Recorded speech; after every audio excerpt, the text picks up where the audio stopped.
एक दिन मैं अपने ऑफिस में बैठा था कि मुझे एक औरत की कॉल आई और कॉल पे उसने बताया कि मैं इस शहर की मेयर हूँ और मैं आपसे मुलाकात करना चाहती हूँ। मैंने कहा ठीक है।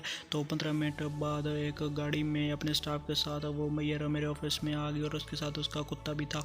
उसने कहा कि ये कुत्ता मेरी बात नहीं मान रहा, मैं इसे अपने पास बुलाती हूँ और ये परे चले जाता है। मैंने उस कुत्ते का 15 मिनट तक मुआयना किया। मुआयना करने के बाद मैंने मेयर से कहा कि आप इसको एक दिन के लिए मेरे हवाले कर दें, मैं इसका ट्रीटमेंट कर दूंगा। मैंने उसे अपने सेक्रेटरी के स्पुर्द कर दिया और उसे कहा कि तुम इसे एक दिन बिना रुके इसकी शतरोल करो और इसे सिर्फ पानी के अलावा कुछ और चीज़ों मत खिलाना पिलाना।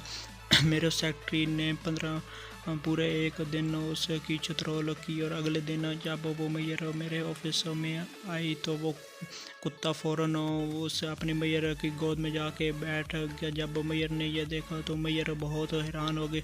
उसने कहा कि ये आपने कैसे कर दिया। मैंने उन्हें बताया कि ये असल में ये आपकी नेमतें खा खा कर ये भूल चुका था कि ये इसकी असली औकात क्या है। ये खुद को मालिक समझ बैठा था और इसलिए ये भूल गया था।